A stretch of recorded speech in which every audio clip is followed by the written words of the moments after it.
Welcome back. All right, so this is my Calder Cup. It's always up on that shelf back there. You just don't see it very often because it's usually buried behind the pictures.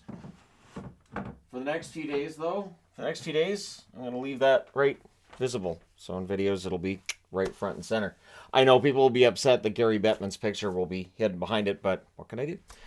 Mostly hidden behind it. Anyways, so Hershey in against Coachella Valley. This was fantastic. Now there were technical issues off the bat, so I was very concerned. I thought, man, if the audio sucks for this, and there were video issues where the Chiron showing the score and the time wasn't working very well, and on the app.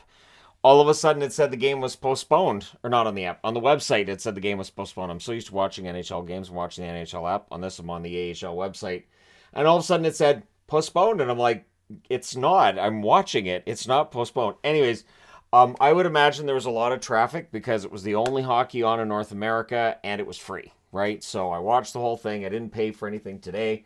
And it was Shepard versus DeCord. And I think Hunter Shepard has probably earned himself at least a chance at the backup job with the Washington Capitals. I also think Riker Evans, there's nothing further he has to learn in the AHL. I think he should be in the NHL next year. That's just me saying it.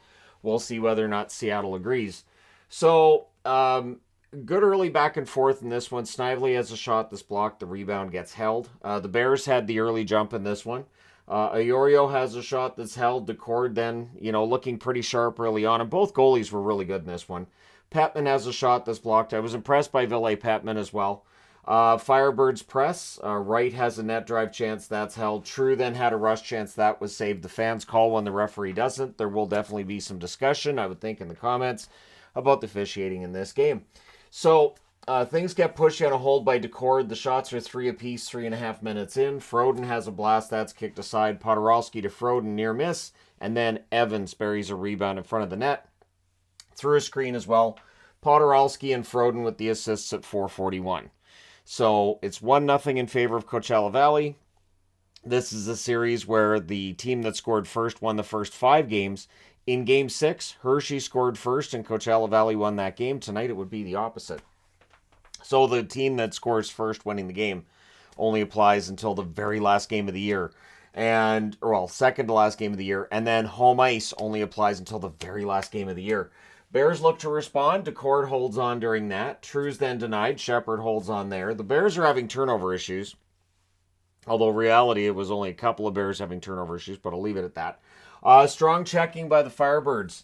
A lot of one and done for the Bears, so getting that one opportunity and rebounds, there was no chance. Honestly, the Firebirds played great. Schultz had a screenshot that's held. The Bears press are kept to the outside. Podorowski's then denied on a net drive. The shots are 10-5 for the Firebirds with 8 minutes left. Pilon has a blast that's held. There's some cheers for DeCord at this point. The fans clearly love DeCord.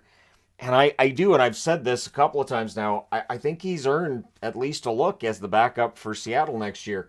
We are still in a flat cap world. If you can find guys in the AHL that can play for your NHL team, it is economical, it's smart, and it's more encouragement for the AHL guys that come back next year to say, look, we're going to get an actual legit chance. That's what the AHL should be for anyways. So after that, we had the Firebirds with the dangerous chance in transition. They were dangerous in transition for the first half of this game. Lapierre then has a rush chance that's held. Cartier had a rush chance kicked aside. Both teams getting those chances. Things get pushy on a hold by Shepard. The Bears not given much of a lane to the net at this point in the game. They could get the zone time. There was no clear path to Joey DeCord. 4:18 left. The Firebirds get a power play. They cycle early on. It's cleared by McElrath. Firebirds set up. They cycle. Cartier's denied. Podorowski has a shot that's blocked. It's cleared. Then there's a near miss for Schultz, and that power play is killed off. Petman is then denied from the slot. The Firebirds press in the final minute. Things get pushed on a hold by DeCord, and that first period there were lots of chances, lots of shots, 29 shots in all, and even more that missed the net. So it's 1-0 for Coachella Valley after the first. Early in the second, on a rush, McCormick scores 24 seconds in from Lyndon Evans. And seeing that, I thought, okay, so the Firebirds are controlling this game. They're up 2-0. Yeah, it looks like it's their game. It looks like it's done. The crowd's really into it. The announcers were excited. Again, Grant Fuhr. Somebody's got to hire Grant Fuhr in the National Hockey League as a color commentator. Again, absolutely fantastic. The Bears look to answer. Things get pushy on a hold end by Shepard. Protus to Lapierre. That gets blocked in front of the net. There's a near miss for Petman on a one-timer. McElrath then has a net feed that's picked off. The Firebirds rush the other way. 3.5 minutes in, the shots are 3-1 in favor of Coachella Valley. McElrath has a shot that's blocked. His next opportunity's held. And then there's a power play that's drawn by the Bears. So this is their first of the game. Early clear. The Bears aren't allowed to set up. And then there's a shorthanded breakaway for Twarynski. And Shepard absolutely robs him there. And that power play's killed off. And that was key. That honestly is like the key moment of the game now, is that save on the breakaway by Shepard. Strong forechecking by the Firebirds. Bears, no room to get any momentum. Rafferty has a shot that's held by Shepard. Pilon then has a rush chance. That's defended. True with the net feed. That's blocked. Lind had a shot that was saved. The Bears go back to the power play. There's an early clear. The Bears can't set up. And then when they do, it's like kind of a brief cycle, and it's in the net. It's a rebound that gets parried by Connor McMichael. Morelli and Snively with the assists at 13:52. So McMichael also letting Washington know, hey, I'm still down here. You guys could give me a chance at a job next year. So the Firebirds press for response is now 2-1, right? Tennyson fires one wide. The Bears clear. Things get pushy with 4:34 left. No calls come out of that. Snively has a slot shot. That's blocked. The rebound's cleared. And then a point shot just kind of deflects in. It's a little bit of a fluky goal, but it's 17:09. It's tied. Lapierre from Iorio and Protus. And I had to write there, how is this tied? The Firebirds, I cannot stress enough, had complete control of this game through the first 30 minutes. And suddenly it's tied. And you could just feel like everything changed in the body language for the Hershey Bears from then going forward. Evans has a shot blocked as the Firebirds press. We get a ref, you suck chant during that. We also had a we want the cup chant. So varying chants from Coachella Valley fans trying to get their team going and trying to let the referee know they don't like him very much. There was some pushing at the horn. No call comes out of that. We are tied 2-2 going into the third period. And it really felt like we were in next goal wins territory. So Frank has a net feed. That's picked off. Kind of a tentative start. Both teams playing back quite a bit. 1-4 checker, 4 guys back. Power play then for the Bears at 1:20. Aggressive penalty kill, though. The Bears end up going offside. The Bears aren't given space to set up. That's killed off. So while the fans weren't happy with the call, it's killed off. It doesn't end up mattering. Mallenstein misses one wide shortly after. The Bears press, but they're kept to the outside. Ness has a shot that's blocked as the Bears seek the lead. Best stretch of play, I thought, for the Bears, maybe in the game. So I put in the third, but maybe in the game. You could just tell that the confidence was there. They were playing kind of like they did at home. Wright fires one high on a rush. Petman has a net drive. That gets blocked. Morelli then has a backhand at the other end. That's saved. The fans call when the referee doesn't. The fans start getting restless at this point. Rush chances for both teams after that. There's another ref, you suck chant as the refs seem to be letting them play. I'm saying seem to be because it doesn't stay that way. Pilon has a net feed that's blocked. There's a near miss for McMichael. Morelli has a rush chance. That saved. Both teams back checking pretty well. The Firebirds press. The Bears block. With 9:04 left, Hershey goes back to the power play. And the fans, very unhappy. The ref, you suck chant, probably the loudest it was all night. There's an early clear, aggressive penalty kill. Protus was denied. DeCord holds there. And that power play's killed off. So while they did get the power play goal from McMichael, I thought the penalty kill was really good tonight from Coachella Valley.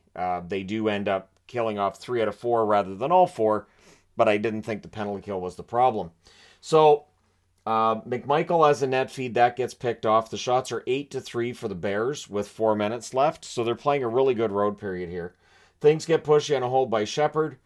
Frank then has a net drive that's blocked. The Firebirds rush, but we're going to overtime. So how rare is this? This is, according to the announcers, it's the second time there's been a Game 7 in the Calder Cup final ever. The other time it was 1953. Cleveland beat Pittsburgh. I believe they said the score was 1-0 in that one. And that's in 1953, so I don't remember that. Thanks for that. So Lind has a shot that deflects high. We get a power play for the Firebirds at, I think it was 1:36. So they cycle. There's a failed clear. There's more cycling. McCormick has a chance that's held. Cartier's denied. Evans had a shot that was blocked. That's cleared. It's killed off, and then there's a shot by True that's held. So at this point, there's momentum for the Firebirds. They just came off a power play. Hershey's kind of pinned down a little bit. Frank then has a net drive. That gets defended. There's a near miss for McCormick on a rush. Podorowski couldn't bury one in close. Really close right there. Froden then fires one wide. Vecchione then has a shot that's held. The Bears press. They're kept to the outside. Day has a shot that's tipped wide as the Bears get some pressure. The shots are 7-3 for the Firebirds at 9.5 minutes. Would not stay at that kind of shot total through the rest of it. There's a post for Protas. Protas was this close to ending it. Snively then has a shot that's saved. The rebound's cleared. Evans then has a chance. That's caught and held. Cartier's denied. The Bears clear. Froden with a net drive. That's defended. Tworinsky has a rush chance. That's held. So again, both teams had chances in the overtime. It's not like they just sat back. Hayden to Cartier, near miss. So a lot of near misses. And then on a rebound in close, Vecchione ends it. Yep. At 16-19, he scores from Borgstrom and Frank. And it's like the building just froze in place. Silence with that goal. Maybe thinking, could they call it back? Could something happen? But yeah, it was done. So that is the 12th Calder Cup for the Hershey Bears. And I've seen people mention the magnets too. I use the NHL magnets. I don't have AHL magnets. But yeah, there were Joey chants by the fans in Coachella Valley. All 7 games in this Stanley Cup final were sellouts. So there's new fans now in California. This is a fan base that really showed out big numbers. And apparently this is record attendance in the AHL playoffs this year. So for fans who watched my video earlier on the way that the economics work in the NHL, remember the record playoff attendance, none of the money from that attendance ends up going to the players, that ends up going to the owners because it's not National Hockey League revenues, right? So Pilon was being interviewed, so I was switching back and forth between the home feed and the away feed from audio, and Pilon F-bombed, and I thought it was great, and I thought it was very natural. I don't get offended by it personally, but I understand, like, he immediately was like, sorry, but yeah, you've earned it. You're celebrating. You've earned it. The family and friends were on the ice celebrating too. That was nice when they were allowed out there. And they named the MVP Hunter Shepard. So Hunter Shepard had quite the run. The shots on net in this one, 17-12 for the Firebirds in the first, 13-7 Firebirds in the second, and then it flips. 9-4 for Hershey in the third. In the overtime, 13-10 in favor of the Firebirds. Final shots are 47-38. So yeah, there were a lot of shots in this one in favor of Coachella Valley. Power plays, Hershey goes 1 for 4. The Firebirds 0 for 2. Shepard saves 45 out of 47 on his way to the MVP and the Calder Cup. Decord saves 35 out of 38, and the 3 stars of the game were Vecchione, LaPierre, and McMichael. So I would say that the future's pretty bright for the Capitals. But either way, this was a fun one. It was a great series. It was nice to see it go to 7. I was glad it went to overtime. And if you sat and watched the game, let me know your thoughts in the comment section below. Don't forget to hit like and subscribe if you're browsing your way through. You just happened upon this video. Congratulations to the Hershey Bears. It was hard fought. This game was great. And, you know, it was like 2 games for the price of 1. Not just because of the overtime, but because it was all Firebirds and then just the heart for Hershey there and coming back and winning it. So there you go. And I'm going to say this too. I was rooting for the Hershey Bears. It feels kind of nice to see a team win and go, all right, I'm happy with the winner. That normally doesn't happen with sports. But anyways, there you go. Thank you guys so much for all your support. I will talk to you again soon.